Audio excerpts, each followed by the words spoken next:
I don't think tonight's show will be as long as last week's. That's for sure. Especially after tonight's impact on Pop. We'll touch on that. Thank you for the super hearts, Bod. Thank you very much for that. So I'm joined by my co-host tonight, the Bizarre One, Dave. How you doing tonight, Dave? I'm doing good. All right. So what would you like to touch on first? Would you want to touch on NXT first, or do you want to touch on Impact? Let's go first.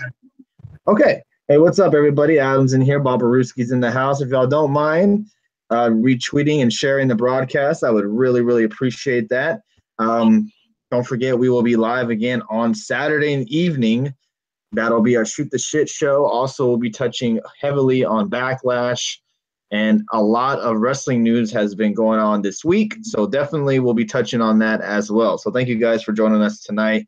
Appreciate all the shares and retweets on Twitter. That is very, very much appreciated. So NXT last night was a pretty good show, if you're asking me. We had Kairi Sane versus Shazza McKenzie. Your favorite tag team, the Street Profits, taking on TM61. Kona Reeves versus Patrick Scott. Candice LeRae versus Bianca Belair. And then the main event, obviously, was Pete Dunne versus Roderick Strong for the UK title. So, what's up, everybody? Red Sox fans in the house. Everybody joining us. Thank you, guys. So, let's start off with NXT, where we had Undisputed Era cut a promo backstage with Cole bragging about successfully retaining last week. Strong says what he did at TakeOver is nothing compared to what he does to Pete Dunne tonight, which then led to our opening match with Kairi Sane versus Shazza McKenzie. Kairi Sane ended up winning, but Lacey Evans ends up interrupting Kairi's celebration and heads to the ring. Evans says she's sorry for being wrong about Kairi. Evans says that Sane does belong in NXT. Evans extends her hand. Sane says no, but then gets knocked out with a right by Lacey Evans. So this looks like this is going to be a potential feud for Kairi Sane and Lacey Evans. Is this something that you are interested in, Dave? Anything with Lacey Evans, I am. Appreciate all the super hearts. Thank you, guys. I can't see who's in the broadcast because the Periscope's not letting me see all the little pop-up heads. So thank you guys for joining us tonight again. Lacey Evans is high on a lot of people's radar, not only for her looks, but her in-ring work as well. And that's Kairi Sane's moving on from Shayna Baszler and moving on to Lacey Evans, it seems like. So, I am reading the chat. Don't say that. We had a Candice LeRae interviewed and says she doesn't know why Ciampa does this. Candice breaks down crying and leaves. So it looks like that guy is back again. Yep. Looks like Ciampa is making everybody's favorite Candice LeRae cry. She's very upset at what he's doing to Johnny Gargano. We had the tag match between Street Profits and Team 6-1. What are your thoughts on TM6-1? Do you think they have a title reign in their future? I hope they have something, because really they haven't done anything since. I know he got hurt. The one guy got hurt. I get that, but it's like they're kind of like, I hate to mention it because I really like this guy.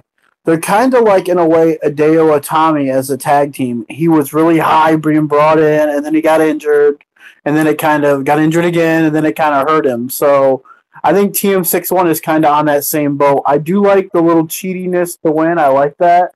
So making them heel will kind of help them, I think, a little bit. So, yeah, I hope they got a run in them. I really do. I just don't know if anyone's going to be beating Undisputed Era for those tag titles anytime soon.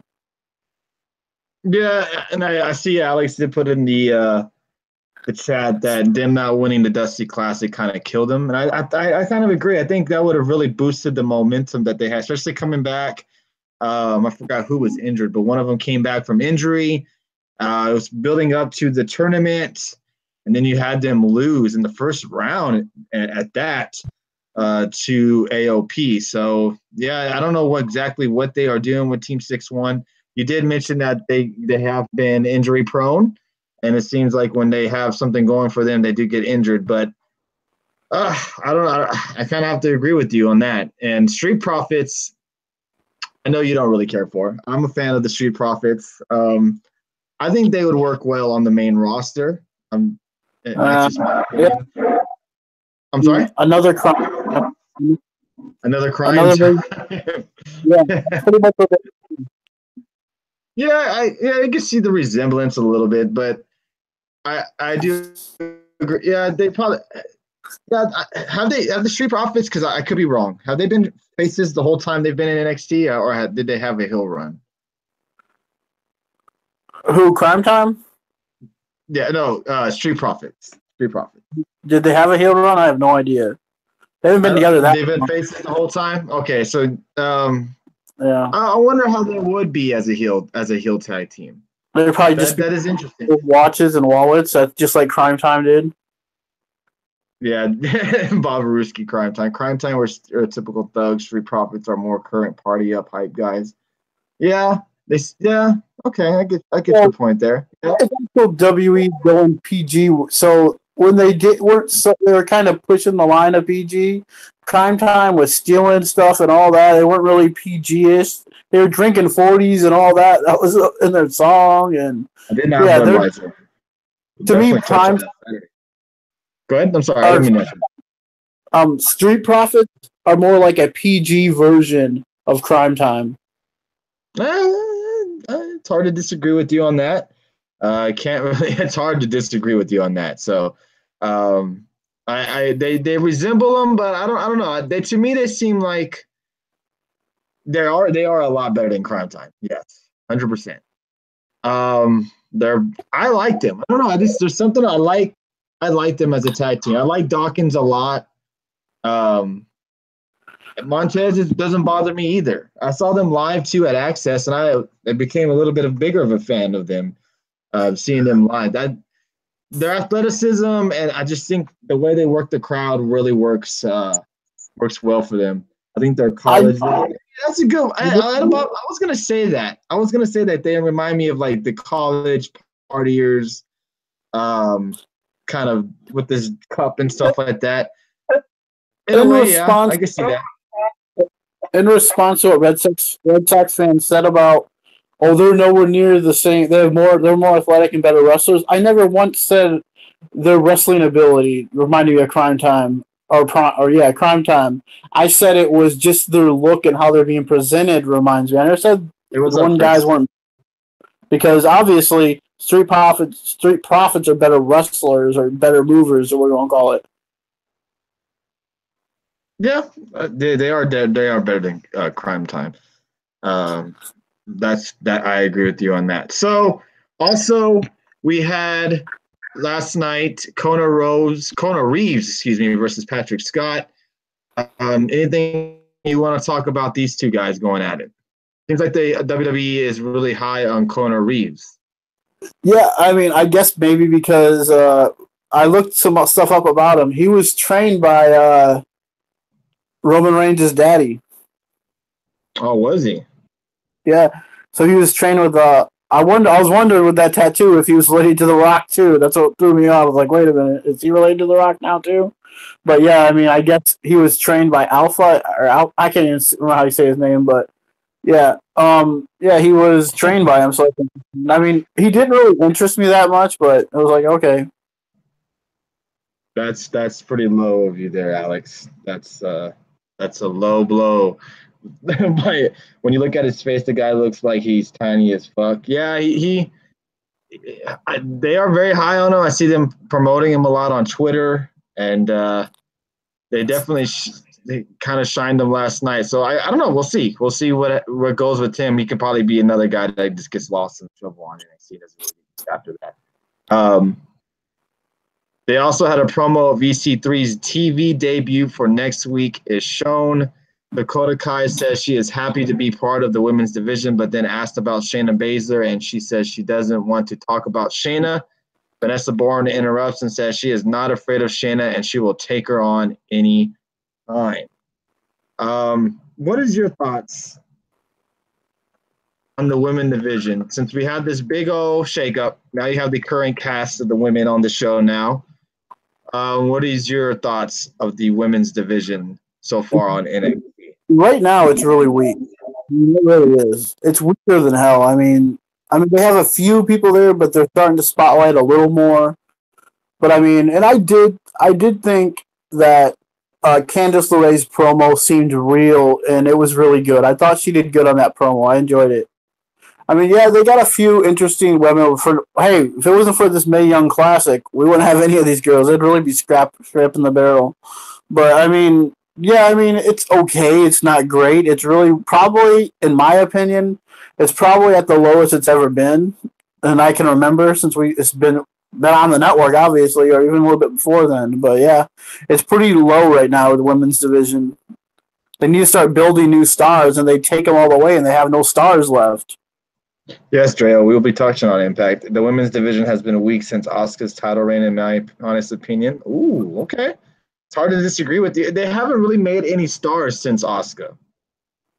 I know Bianca Belair seems to be high on a lot of people's list of a next up-and-comer on the NXT roster. Of course, Candice LeRae. We all know her work. Everybody's a big old fan of Vanessa Bourne. Nikki Cross as well. It seems like the last two attempts of trying to get someone on the Asuka level, it hasn't really helped. It hasn't worked. I guess really one right now, and that's Ember Moon. They have Shayna Baszler, but she's a heel, so she's not going to get, the popular, fan vote, or, she's not going to get cheered right now. So, but for right now, I think Baszler is doing a good job. But yes, the women's division, other than you got Belair, you got Lacey Evans, you got Zayn, you got Candice LeRae, you got Nikki Cross.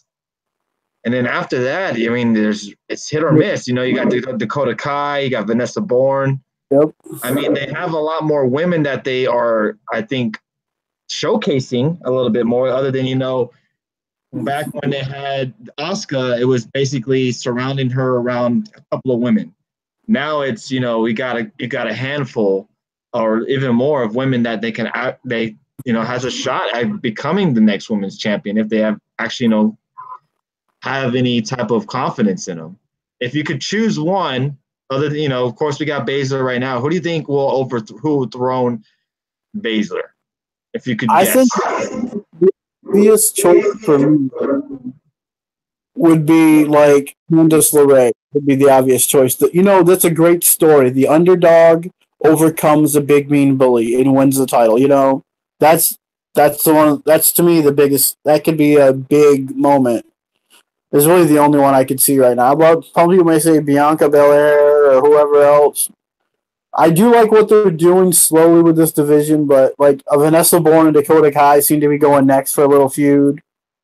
And then Candice just had her little match. I think she lost. Maybe she won. I can't remember. But yeah, I mean, they were focusing this past week was more focused on the women's division. I think we can all agree on that. I mean, there was a lot of women's segments on that show last night. Yeah, and speaking of the women, we had Candice LeRae versus Bianca Belair. Bianca Belair gets the win. What are your thoughts of the match of last night between Candice LeRae and Bianca Belair? I thought it was okay. I'm not as high as Alex is on Bianca Belair, honestly, but I mean, yeah, it was okay. I mean, nothing really. It wasn't like the best match I've ever seen in the world, but I mean, it was okay. Trying to make up for the GRR. Yeah, it seemed like they've been trying to showcase the women a lot more since the whole Greatest Royal Rumble fiasco, they had where they were not allowed to have women on the show. It seems like since then they've been trying to showcase the women a lot more. I mean, even I think you had Rousey. Even Rousey was even in a match, not involved in the match, but at ringside. So they're like trying to cater to the women a little bit more. Yeah, I think it's a little bit of backlash. I think it's different on NXT because they really need to build up this women's division. They do. Because right now, all you have is Baszler, and that's pretty much it at the top. And it's like there's a Nikki Cross too, but I mean, the other women are there, but they're not on that same level to challenge for a title. So yeah, they have to get you more familiar to the women that they have on the show, because right now, I mean, basically, it's a whole new roster in the women's division. You got the Baszler as champ, and then from there, it's new faces. Other than really Nikki Cross, a lot of these women you have just barely kind of just hit the scene on NXT. So It's going to be interesting to see what they do to see who's the next challenger for Baszler. It looks like it's Dakota Kai for now, but we'll see who's next after that because I don't think we can all agree that Dakota Kai is not beating Shayna Baszler. No way. But we'll see. Main event. Pete Dunne, Roderick Strong for the UK title. Pete Dunne ends up winning by DQ. Lorcan and Burch come down to the aid of Dunne because Undisputed Era comes down and attacks him. What do you think they're going to be doing with Dunne, Roderick, and Undisputed Era? Probably a 6-man tag. 6-man tag at the TakeOver, or you're going to see it on the next coming NXT shows? I don't know. I mean, it's possible. I kept hearing everyone say there's going to be some Mustache Mountain and Pete Dunne taking on these guys, so who knows what they're going to do. I mean, it's really up to there. But, yeah, I mean, I figured this is going to happen. When Alex said this match is up next or whatever, last night I tweeted him, run in, and it's like, here we go, another run in, no disqualification match. NXT to me is slowly going away from what it was when it started, being just straight up good wrestling like ROH type thing, to just a regular WWE show where you're gonna get a little bit, and then they're just gonna give you a bunch of run-ins. Well, right now, with the Dunne and Undisputed Era feud or rivalry going on, you're definitely gonna see a lot of run-ins and stuff like that. It's interesting because I did see the kind of build up when I was at Access. They did have Dunne. They had Mustache Mountain take on Undisputed Era for the tag titles, and they ended up attacking them afterwards. And then Pete Dunne came in and helped them with the save. So you knew something was coming up. They're kind of teasing it right there. I didn't think it'd be Burch and Lorcan. I thought it would actually be, Mustache Mountain coming down to help Dunne. It makes a little bit more sense that way. But I don't know what they're doing right now on NXT. I don't want to say that it's kind of gone downhill a little bit, but it definitely doesn't have the firepower that it once had when you had some of these guys on NXT back in the day, like Bobby Roode and Nakamura and Samoa Joe and Finn Balor, guys like that. It seems like, not disrespecting Pete Dunne, Roderick Strong, and the Undisputed Era and the other guys that are on the show. It just doesn't seem like, maybe it's the way that they're booking it lately. It just doesn't seem to have that firepower in the last couple of episodes. Yeah, it doesn't. It's been it's been pretty damn weak, and it's just getting kind of predictable to me. It's like, it's going to be anyone from Undisputed Era, and then it's going to be a run-in every single time. And it's like getting to the point where why am I watching this anymore? I mean, you get me into a good match, and then it just ends with someone running in. Yeah, they definitely have the talent on NXT, no doubt about it. It just seems like they don't have the firepower that they once had when they were, when they had the huge names on the show. And maybe it's just the way they're booking it right now. Maybe they're saving certain storylines for the SummerSlam takeover. That could be it. We just got to wait and see. I understand. I get why they're doing it. I just don't like it. It's like it makes me not want to watch it. Wow, really? And you're a big NXT guy. Yeah, because before NXT each week, you would get these really good matches. You wouldn't have no run-ins or like you did on Raw and SmackDown. You could watch NXT. You're going to get a good hour of wrestling, and now it's turning into almost like a Vince produced show where it's just going to be a bunch of run-ins. Yeah, no Aleister Black on the show either. Last night, no EC3 either. I mean, yeah. I know they did say I used to not, I used to not agree with you on this, but maybe they do need to make NXT longer. Yeah. Maybe they need, with all these guys now on NXT, maybe they do need to make it have an extra hour. Would that kill NXT? Would that kill the product? It just seems like, even an hour and a half, yeah, even that. I mean, something, because it seems like they have all this talent, and then you just can't use them every week. And then you have shows like this. Well, it does make it good. but then it makes it bad because you got the flip side. The pro for it is that you got longer ways and you're not overusing one talent on every single show. And to the con is that you're not using your number one talents on the show. I mean, so it's a pro and a con for both ways. One, it's good because you're not oversaturating a talent and pushing them down your throats every single week. Two, like you don't see the champion every week, which is good because you don't really need to see Black every single episode and wrestling every single episode. But I mean, it seems like it's very undisputed and Pete Dunne heavy lately. You know, very undisputed heavy every episode. Yeah. Well, yeah, it's well, right now the whole NXT. If you're going to say NXT equals Gargano and Ciampa, and then you got the Undisputed and Pete Dunne feud going on. Basically, that's what NXT revolving around right now. Aleister Black, I don't know what the hell they're doing. Who's his feud is with next? Oh, there's so many options. I mean, he has so many options. He really does. I mean, from Ricochet to EC3. Right. And that's what I'm saying. Like, maybe they need to they should really think about making NXT a little bit longer. You know, maybe making it an hour and a half show. Because it seems like you have these talent that you just named, Ricochet. I didn't even name him when I was talking about it earlier. They have him on the show. He wasn't on the show either last night. So it's just like it seems like they have the talent, but sometimes certain nights they can't use them because they have to showcase certain other people. Yeah, and how you doing, man?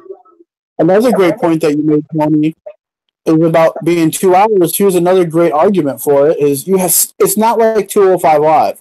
205 Live has one title, and everyone's got vying for that title. NXT has a women's title, tag titles, North American title, the NXT title. Yeah, now that they add an extra title, you think that maybe they need to make it a little bit longer now, especially now they added a new title to the mix. So it's just like, yeah, I mean, you're trying to fit out there, have a show on Saturday for those not being focused on. Oh, I would love that if they had. Excuse me. It would be cool to have. You know, it would be awesome if they had a show this for guys that weren't used a lot. You know, it would be nice to see it that way, but they don't. They used to have that in a main event, but now main event is a joke. And remember, what else? The superstars and. Yeah, I mean,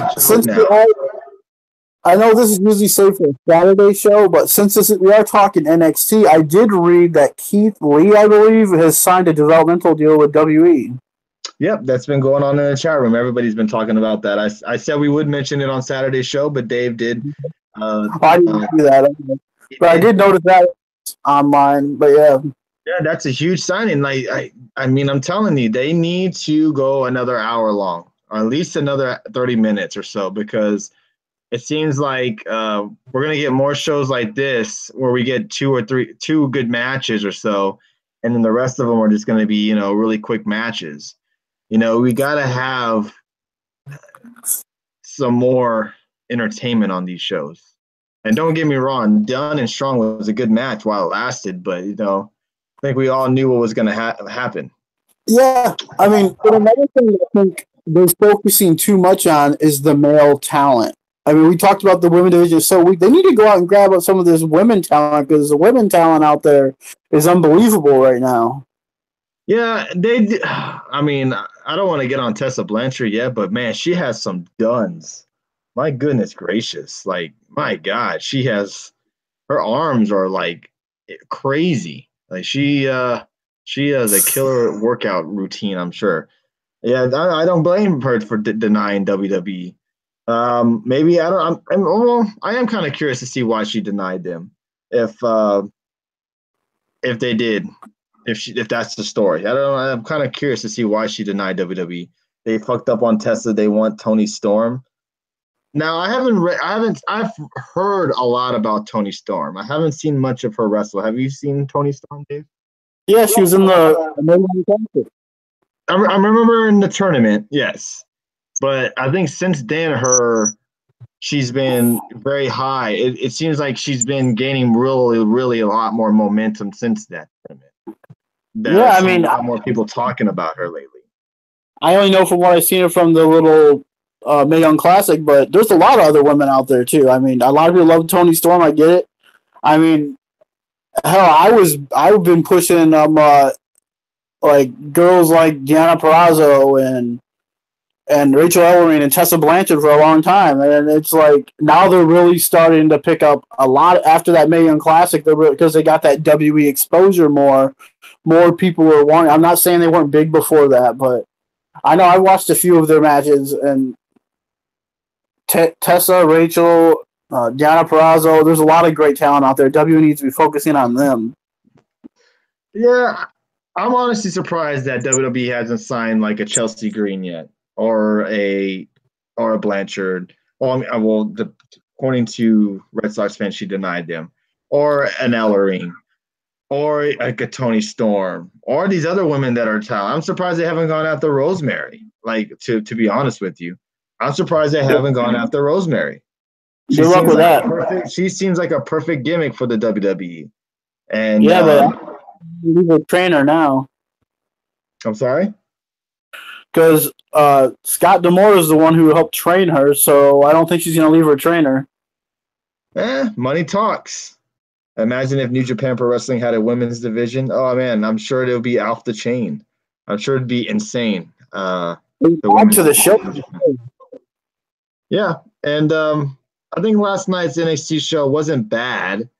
I just think we've seen a lot better from them, and I think their expectations are so high that when shows like this happen, we're just kind of like, what the hell?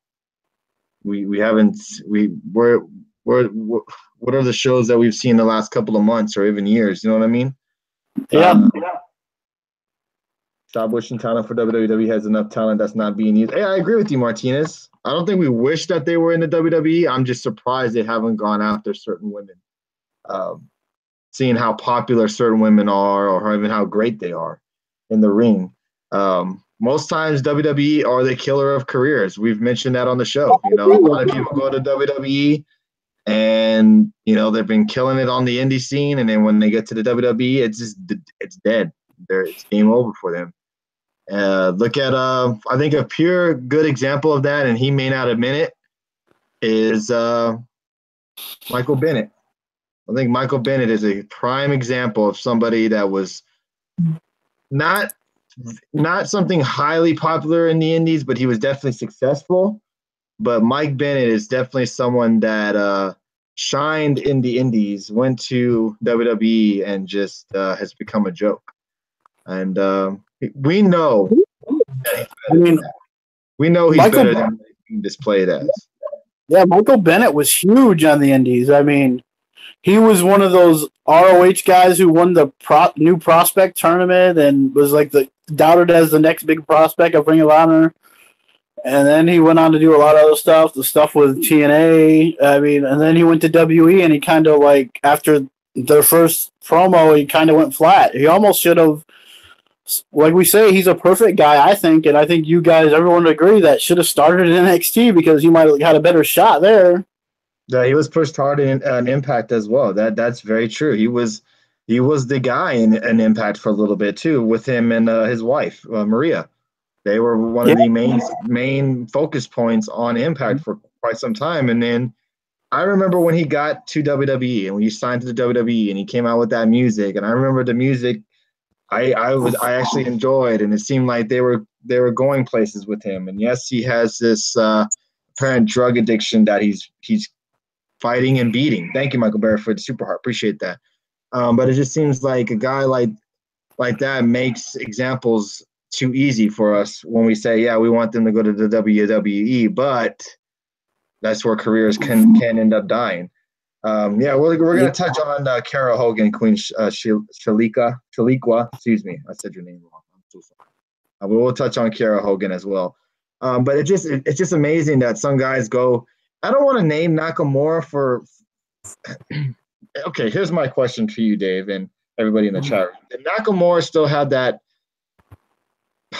popularity in New Japan when he left, or was it just his time to leave? I have no idea.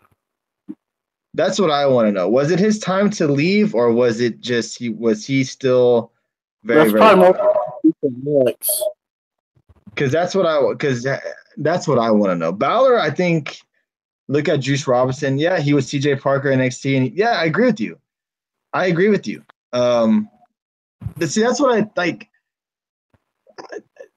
I agree with you on that. I just crazy how, to me, Balor is one of the most successful guys outside of WWE.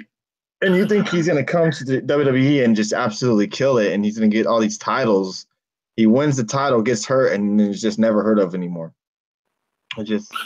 Balor was one of those guys who was definitely better off in NXT.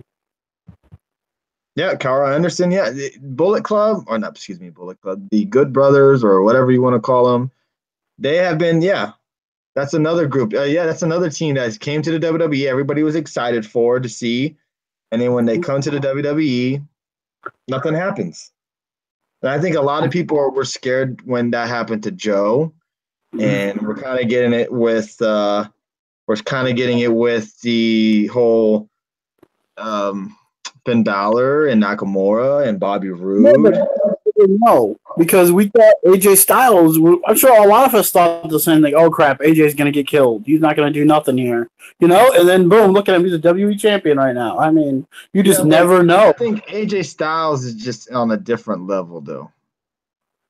Well, he is, but you just never know how Vince is gonna see him, though. He's a veteran. A lot of these other guys, other than Bobby Roode, Joe is a super veteran. Not just by how long he's been in the ring, but also by also his age. You know what I mean?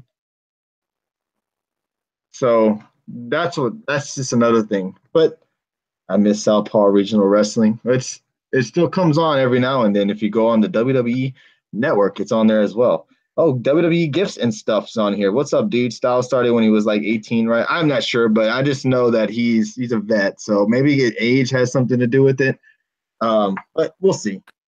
AJ Styles is pushed because of how big he was on yeah. But see, wasn't Balor too was pretty big on the NBC, wasn't he? He wasn't no AJ Styles. He was no AJ Styles. Yeah, because AJ, in my opinion, he joined when Balor left the Bullet Club and AJ joined the Bullet Club. It seemed like the Bullet Club were really starting to blow up everywhere. I could be wrong on that, but even though the Bucks were always really big, but it seems like when AJ was a part of that group, they were just blowing up like crazy. Oof. Oh yeah. I mean, I'm sure you're gonna have a lot of guys disagree with you on that. Hi, how you doing, A. Garces? Let me just see how your real name is, so I don't want to mess up your name. Angel, nice to meet you. Thank you for joining us tonight. If you are new to the show, don't forget we are Get the Tables podcast. We are live every Tuesday, Thursday, and Saturday night. Saturday night is going to be our huge Backlash show. Thank you for everybody joining us tonight on a Thursday evening. I hope everybody who was in Super Kicking It with Kelsey. Thank you for joining us. If you were watching over there, thank you guys for coming over here and chit-chatting with us. She's another cool periscoper who talks wrestling, so we like to support her as well. So definitely you signed with her, Red Sox fan. I knew it. I knew she was the corporate. I knew it. Oh, my gosh. We're going to have her in the storyline now. But, Dave, on a 1 through 5 on NXT, seems like it was a downer this week. What were your thoughts? 1 through 5. I'll give it a 3. A 3? Okay. All right. Well, Balor, a.k.a. Prince Devitt, was the one who started Bullet Club. WWE needs to find a role for Balor. I agree with you. I'll be here on Saturday to talk crap about HBK. You asshole, man. I've been a big Balor guy for 2 years. And 2017, I was on the Balor train trying to get this man pushed. Also, he was in no man's land in 2017. And it seems like it's back there again. Yeah, that's another one, Red Sox fan. Cassius Ohno. I was thinking, the NXT next week is pretty huge. They got Ciampa and Cassius Ohno. what happened with Ono? Like, He went to the WWE. is it his weight that is keeping him away from getting any type of a push, you think? I don't know. I mean, it's like he was doing good on the indies when he was doing the Evolve stuff. He was doing really well, having these great matches. And now he's just there to. Maybe he's happy they're getting his friends over, I guess. I don't know. But this match should be great, but I fully expect Gargano to interfere in this match. Okay, name him Chris Hero again. Did we just call him Chris Hero from now on? Because Cassius Ono is not Chris Hero. I think we can all agree with on that. Maybe I think they look I remember seeing him live, and I can't remember who he faced. It was probably the local jobber at the time on NXT. And this dude looked absolutely awesome. The stuff he was doing at his size, flipping out of the ring, it was crazy. And now it seemed like then he had that run in. Was it with Triple H when he first signed with NXT? If I'm not mistaken, was it with Triple H? William Regal. Him and Regal actually had a match, I believe. Or maybe it was Cesaro and him. I don't remember. I think it was him and Regal who had issues too on TV. But yeah. Well, then as he gets released, or he leaves the NXT roster or whatever, and then comes back, and it seems like, okay, we're gonna maybe get something from Ono now. No, same stuff. It's nothing. It's the same stuff. It's him lost in No Man's Land on NXT. He's teaming up with No Way Jose on fucking live event shows. So maybe they just like a guy past his prime who's there to help get other guys over, and that's all they see. Maybe he's going to transition to a trainer. Who knows? Yeah, I mean, that's very true. So, yeah, that was Ambrose Hero had problems with Triple H. Oh, okay. Awesome intro. Oh, that's a bot. God, all these bots coming in here tonight. So, yeah, solid episode of NXT. Next week's show looks pretty good, too, as well. So we will see what happens there. So let's move on to Impact on Pop. And let's just say this tonight's show was very interesting.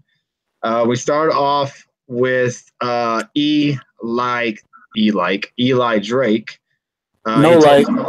He told Scott to take the night off because he has his freaks and he's working on his peaks. But he's standing here with the tag title and his contract for the world title. He talked about the possibility of him exercising his rights and becoming a 2-time Impact World Champion. And then some banana-eating idiot and some guy he doesn't even know what he was saying came out and interrupted him.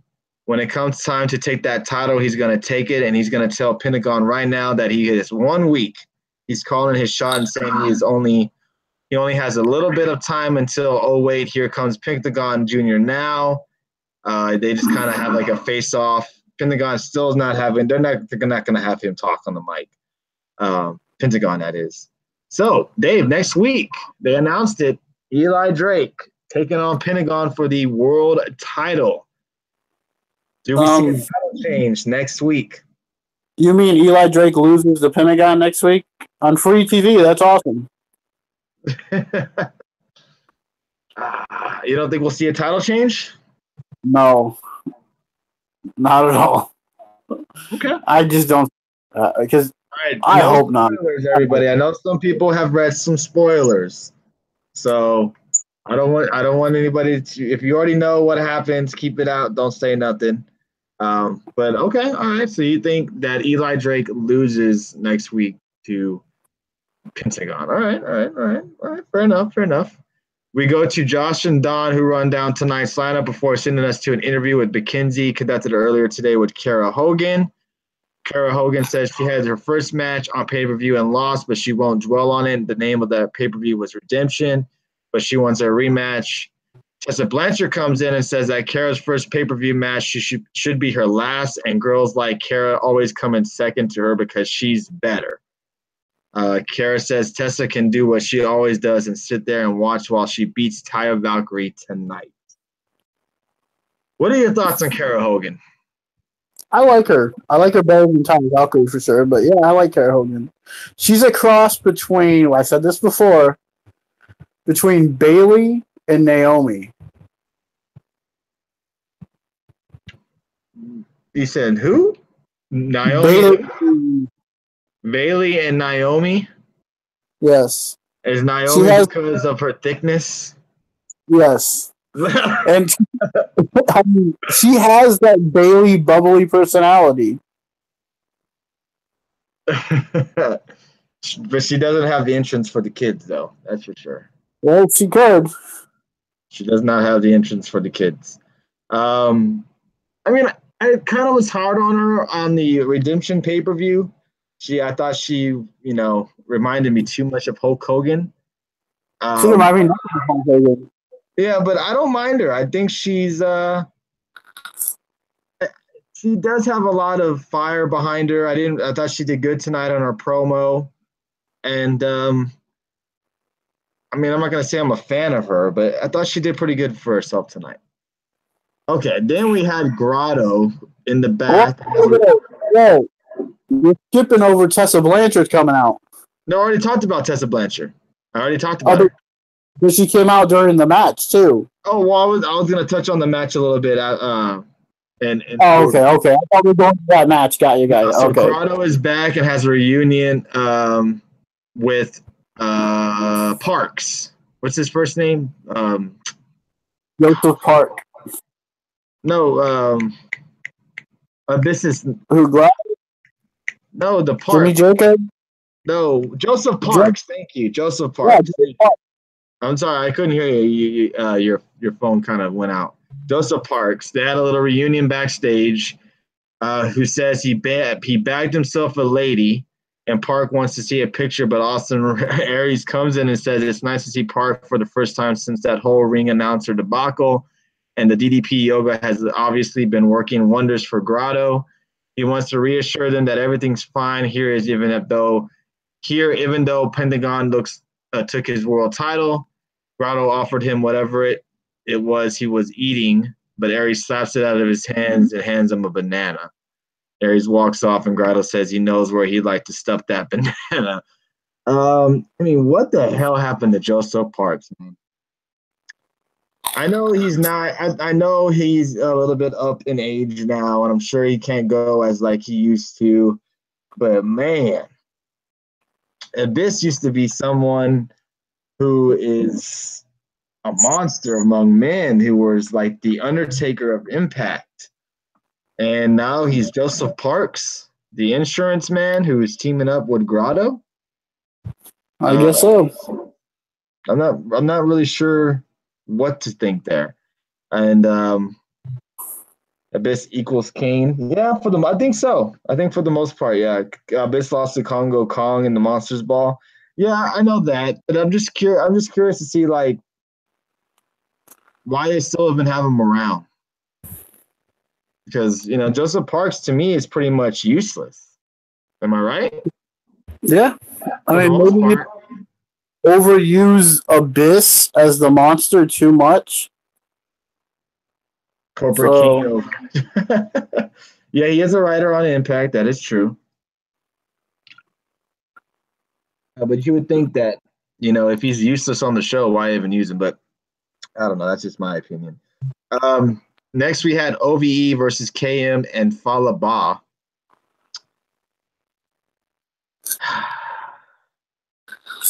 I don't see the hype in OVE, man. I don't see the hype in OVE. Am I missing something? Have I not seen them enough matches? You know what I don't understand about the hype behind not OVE, but everyone seems to love Fallah Bahh. And they just love this guy. Yeah, I'm not a big fan of Fallah Bahh either. I know, but people love this guy, though. People are always like, wow, people love this guy. It's kind of like the whole Tozawa chant, with Fallah Bahh. The whole Fallah Bahh thing. It's tricky, but people like him. OVE is badass. Watched their match at LAX Bar. See, I watched their match at the Barbed Wire Massacre. I thought that match was good. I'm not gonna lie to you. I thought that OVE LAX match was good. We saw the match with them at Redemption. Thank you for the Super Hearts, Jeffrey. Really appreciate that. And I just don't the hype. They haven't had a match that I've just been like blown away. You know, everybody seems to be very, very hyped around OVE, saying that they're the best, one of the best tag teams in the world. I've seen Red Sox fans say, and I haven't seen them have a match that to really prove him right on that. What's not? I'm not saying that they're having bad matches, but they're not having memorable matches. Is that a better term to use? You know, like the USO matches, the tag matches that their guys that were having for a while. They were like having some unbelievable matches. Granted, it was against the New Day for a couple of times, but it seems like they were having some off the wall matches that had you talking, matches that had you, talking about maybe the Usos being the best tag team in the world.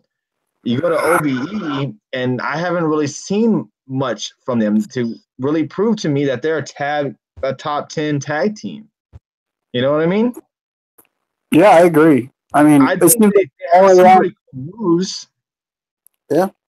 I mean, it seems like LAX was their New Day, where they had great matches with them, but they haven't really had great tag matches. I mean, that Hardcore War, or whatever you want to call it, wasn't really that great. I've seen better. No one Red Sox fan, no. No one. That I can say that. Tony watched the OVE versus LA Max from last year. Okay. Was it from Bound for Glory? They had a match at Bound for Glory. We saw that. Right? Yeah. Bound for Glory? Yeah, that was a good match.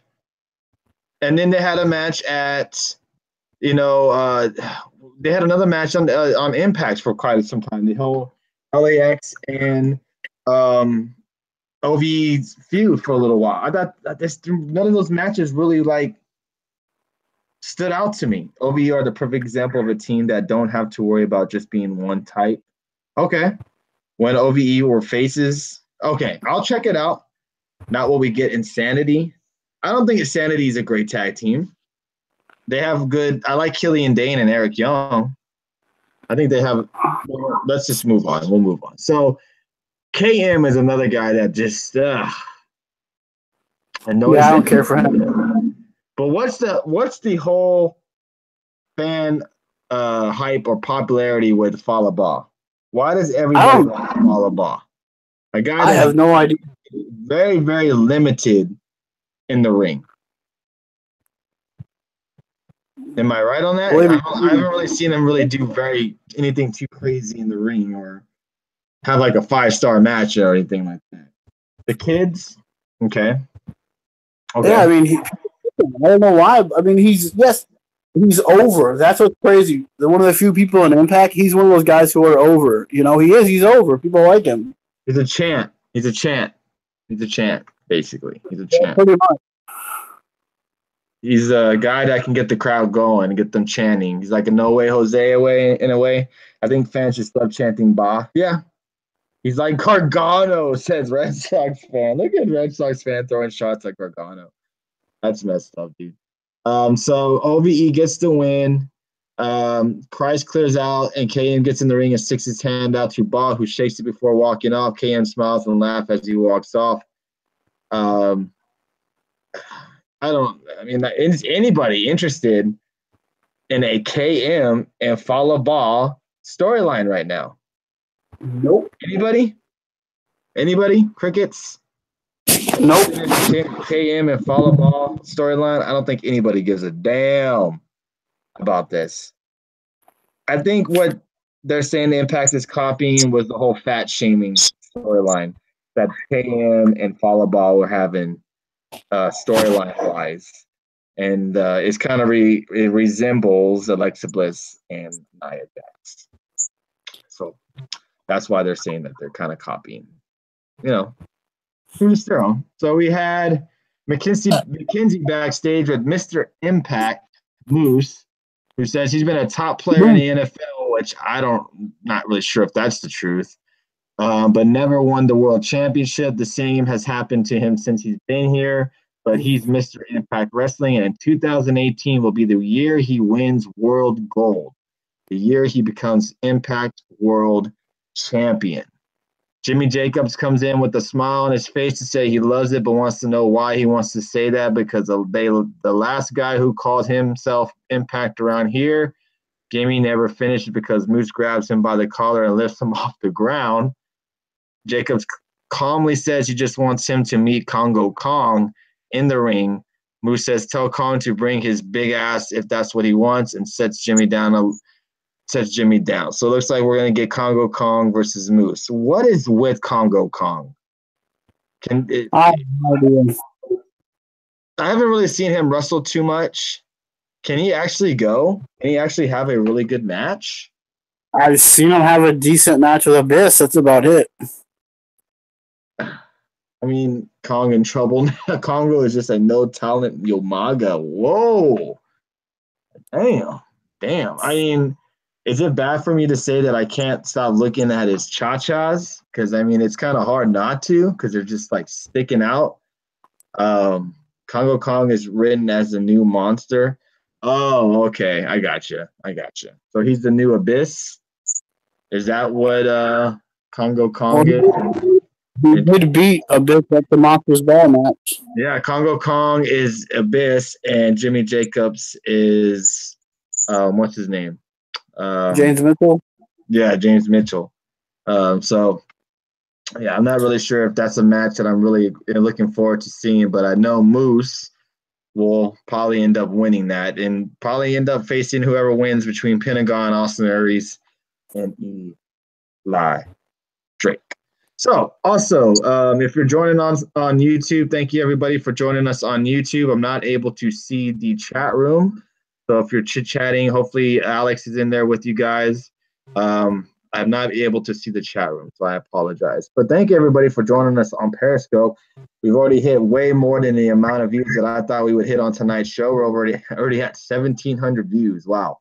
I guess a lot of people are interested in talking NXT and Impact tonight. So these Impact shows have been a success so far. So I just want to really appreciate everybody for joining us. Y'all guys do not get tired of talking wrestling. So I really highly appreciate you guys talking with us nonstop, talking wrestling with us. Yeah, really appreciate that. Oh, no low standards. I'm just kind of shocked. Humbled, I guess, is the better word for it, because I didn't think guys would come in here and chit-chat with us so much, and it means a lot. Thank you. You all are the only ones who talk Impact, and that's why we figured we'd do this show, because a lot of people talk Impact anymore. So that's why we come on here and chit-chat with you guys, because it seems like Impact is doing better and bigger things. We're going to cover 205 Live starting next week, Bobaruski. We're going to start doing 205 Live shows as well. I haven't been able to I didn't watch 205 Live yet, so I didn't want to come in here without watching it. So I'm going to definitely watch it. You scope 7 days a week. I appreciate that, Budweiser. Thank you. So we will, yeah, could you? Yeah, so next week we'll be joining 205 Live into the mix. I think that'd be a nice way to do it. Who was the surprise guest? Stayed off social media last week. Watched Greatest World Rumble a day late. Surprise guest? I'm confused. I'm sorry. Maybe he means I'm sorry? Maybe he means entrances. We're not going to mean every surprise guest or every surprise person who entered the Rumble. Yeah, pretty much everybody who was surprised they pretty much announced who was going to be in it. And Red Sox fan, don't start your own YouTube show, man. Just stay here with us. You're a good addition to the show. So we had Tyra Valkyrie versus Kiera Hogan. Ended up in a no contest. Tessa Blanchard ends up coming down, and they get in at her and Kiera Hogan get in a little bit of a one-on-one scuffle, which then ends up to rolls her in a second, hits a hammerlock DDT on her, and it seems like Tessa Blanchard is full-blown heel. I thought she was at least going to start her feud up with Tyra Valkyrie, but it looked like she's going right into Kiera Hogan, which I think is not a bad idea. Gets both of them recognition. Looks like Tessa Blanchard will probably come off top in that feud. And it's going to be a pretty good match between the two. Any thoughts on that particular match before we move on to the next one?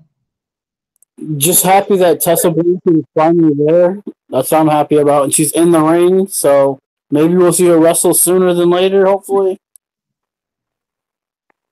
Yeah, that is true. Maybe I surely thought we would see her wrestle at least this week on Impact.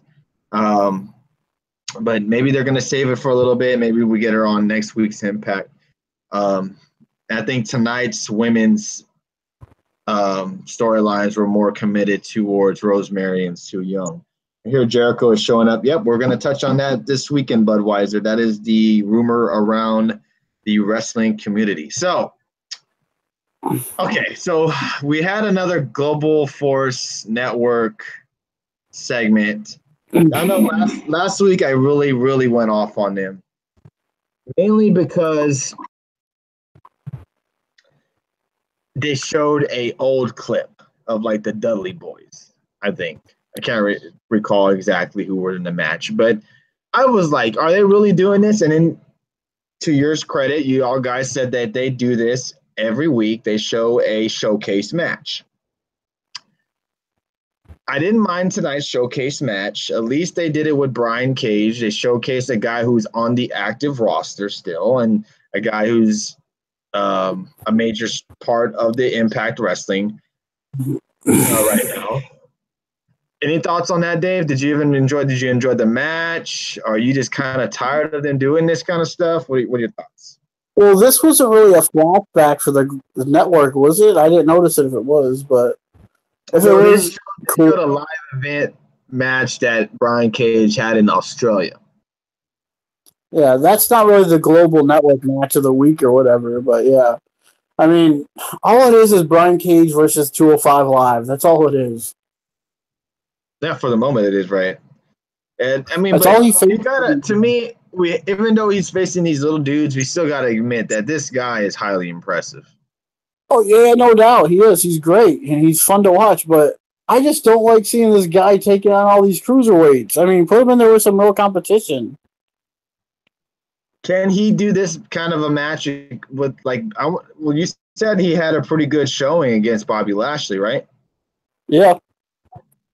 Dude, if Cage doesn't get to that title in 2 to 3 months, they're crapping on him. Will you be doing it? Yes, we will. No effects. We will be live Saturday night. Yes, sir.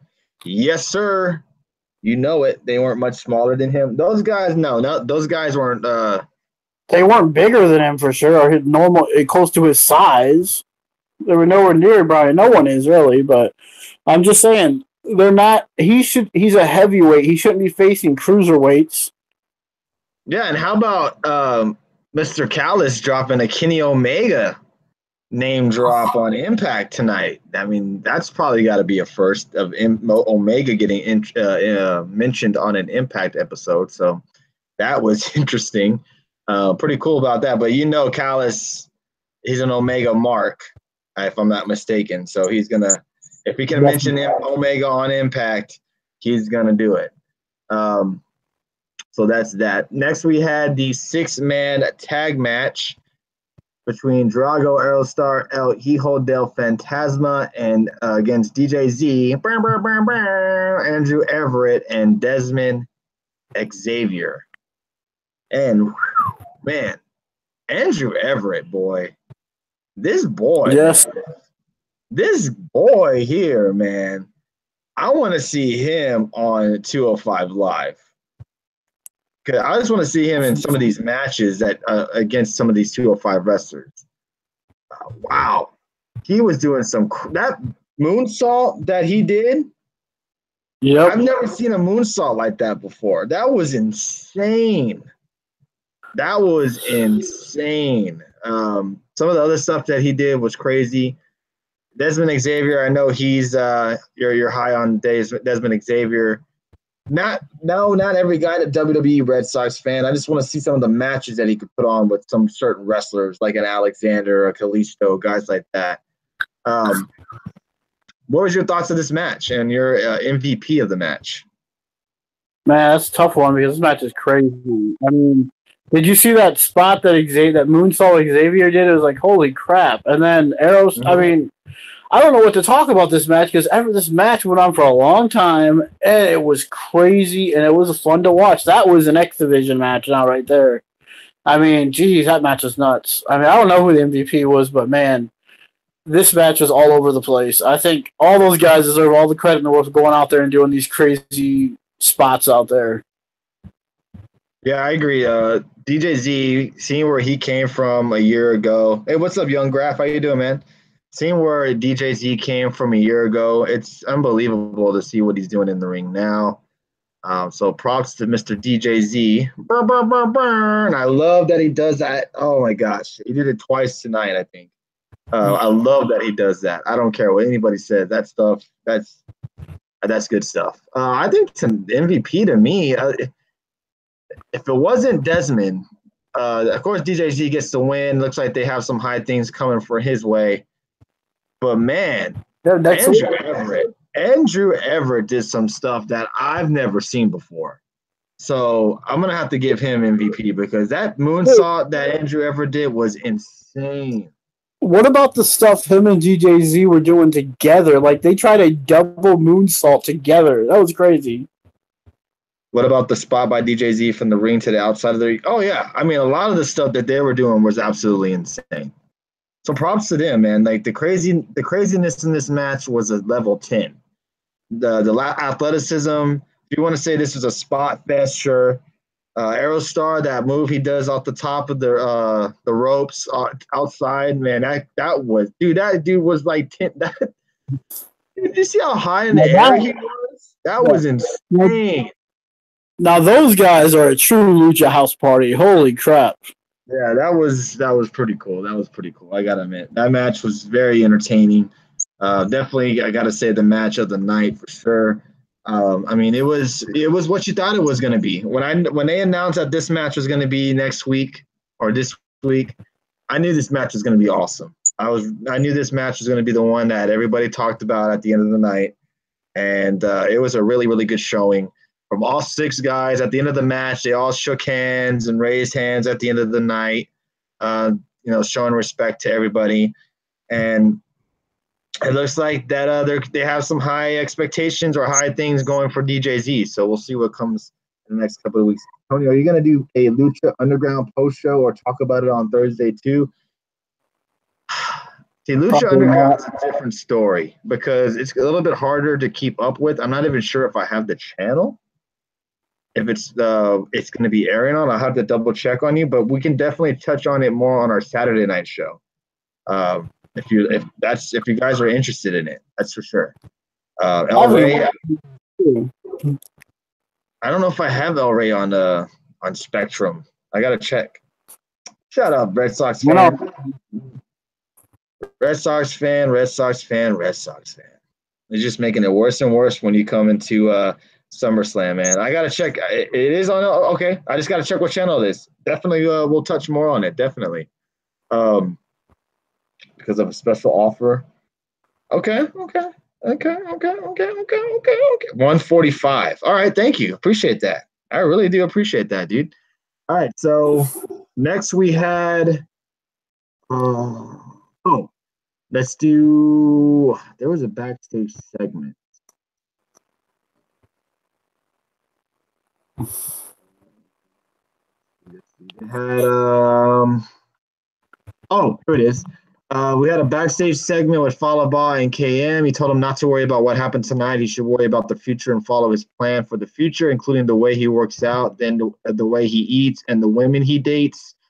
That gets interrupted because some chick in the back is yelling for help, and the creepy music starts to play, and it zooms in again on a red card with a black X left on his chest.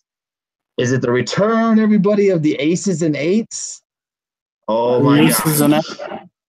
So what's going on, Dave? Any? I know people who have read the spoilers that can fucking dare say it. What do you think is going down? I have no earthly idea. I'm wondering what's going down here. This is 2 weeks in a row. Someone's been attacked backstage and I had a black X left on them. Very, very interested to see who's going down. All right. Just from the people who know. Maybe it's Dixie Carter. Just time out. From the people who know what's going on a 1 to 5 on interest level, what do you think our interest level is going to be? on a 1 through 5? That's what I want to know. Because if it's I don't want my expectations to be high, and then they get a 15. Okay, all right, okay. So it's really good. It's really good. I have no clue. I actually didn't read the spoilers this time. Okay. So it must be a team coming in. Yeah, someone from New Japan Pro Wrestling might be coming in. From what I'm assuming, I'd say pretty high. Okay, bam. All right, thank you for not spoiling me. I appreciate that. So I like to. Hey, I gotta give credit to Josh Matt. I don't know what's going on right now, but I'm actually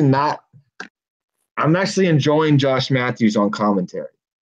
I don't know what's going on, but I'm actually in. Maybe it's Don Callis. Maybe him teaming up with him has helped him a lot. But it seems like since Redemption, I haven't really mind Josh Matthews on commentary. He used to be cringe-worthy to me.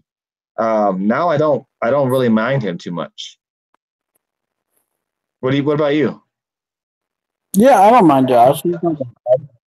He comes off as a dick on TV, but if you watch any of that WrestleCon stuff they were doing on Twitch, he was always willing and talking to fans. Yes, he was on camera and all that, so maybe that had something to do with it. But he doesn't really come off as a dick in real life.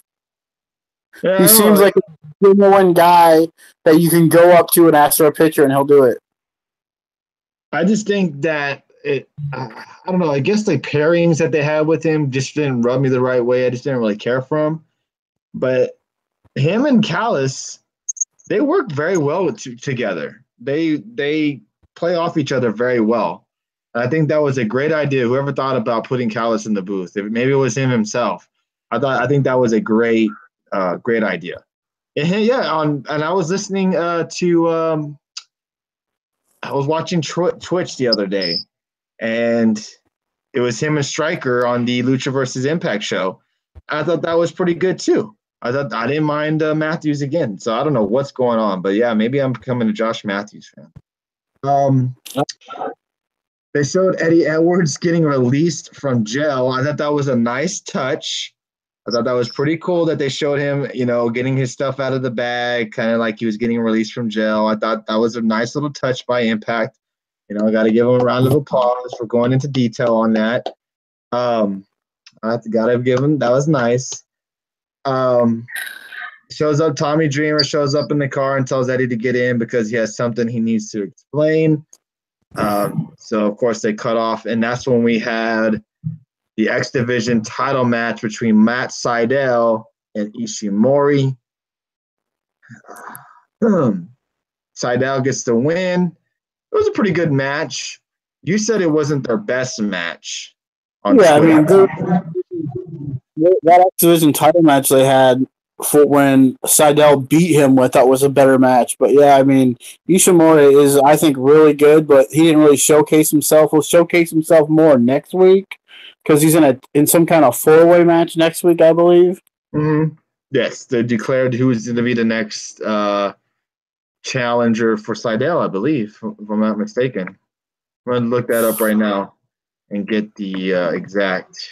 Sydal did win. Yeah, you're right. To get the exact match. Let me see here. Oh, yeah, I'm not sure who the guys that are in the match are. Let's see. Next week. Next week.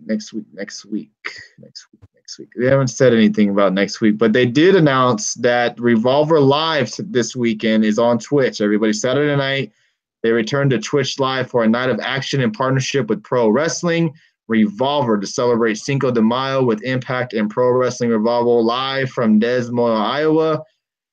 We will be live on Twitch. Yeah, I mean, come on, Tony. I mean, what says Cinco de Mayo more than Iowa? Yeah, they're going to be, they have, let's see, it looks like Pentagon's on the show. Looks like Jimmy Jacobs is on the show. Sami Callihan's going to be on the show. Eli Drake. What else? Tyra Valkyrie and Pentagon, the champion's going to be on the show too. So, yeah, if you're home Saturday night and you got nothing else to do, if you don't feel like watching any of their NBA games that are going on or anything like that, watch Impact Revolver on Twitch. If you don't have Twitch, I would highly suggest you download it.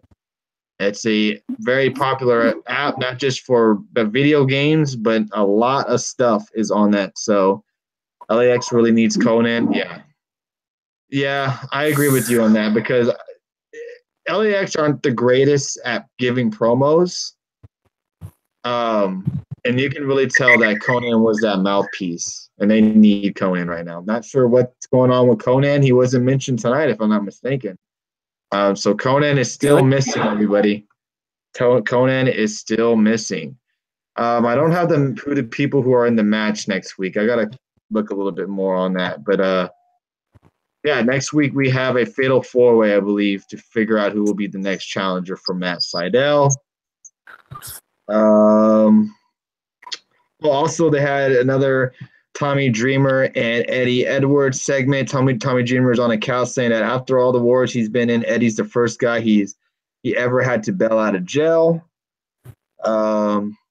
Eddie tells Tommy he's not his father, but he has to go and he has things to go take care of. Dreamer tries to tell him it's 2018 and he got arrested for something that can ruin his career, but Eddie is already gone. So this is an intriguing storyline between Eddie Edwards and Sami Callihan. And I'm wondering what is this going to lead to in the long run?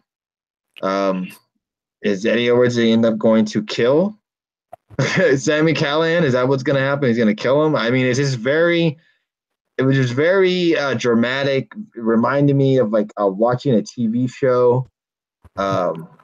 I mean, what else is next for Sami and a death match? I mean, what else is next for these two guys to have? I mean, they've had almost every match you can think of in the Impact. I'm not sure what else would be the match to end the feud. All right, thank you for that. I was thinking that, Bob Ruski. I was thinking that Tommy Dreamer turns on Eddie Edwards. What do you think? I think you could see Eddie tonight a little bit, but he's not wanting to listen to Tommy Dreamer. So I think you can easily see Eddie kind of. It seems like they're trying to do another turn where when they did Sami Callihan first came in, they kind of turned OVE heel and made LAX faces, and then now it seems like they're going to be doing that same route again, where they're going to make Sami Callihan a face and what's his face? Oh, maybe it's his wife. That'd be a twist. Maybe what if his wife betrays him and joins OVE? There's gonna be two moments that'll remind you of comic books or movies. If one of those moments were today, that was definitely one of them because it kind of reminded. I don't want to say it because it's not really, similarities in it, but it reminded me of watching like a Breaking Bad episode in a way. You know what I mean? Guys picking them up, they're getting out of jail. Kind of reminded me of that kind of an episode. I liked it. Okay, I can see that. Nice touch. I thought it was a really nice touch. Or like a Lucha Underground style, like how they do it. Yeah. Yeah, exactly. They show the oh, thank you for the super heart, Young Graf. Really, thank you very much. Really nice of you, dude. Appreciate that, dude. We had the LAX club. Uh-oh.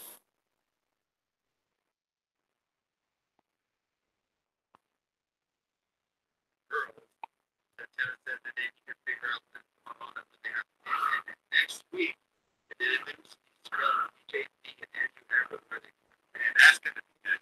match. That's not really high on the list. That's 5. And did you get cut off there?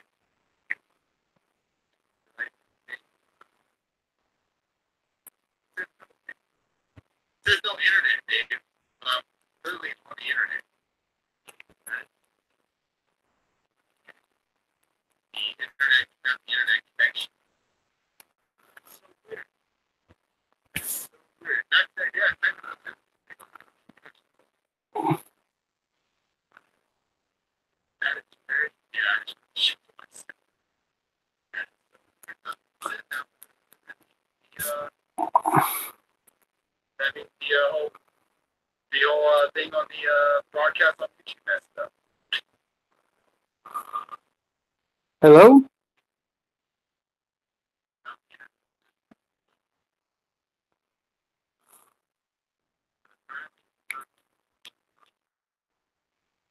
Hello, hello. I think I'm still here.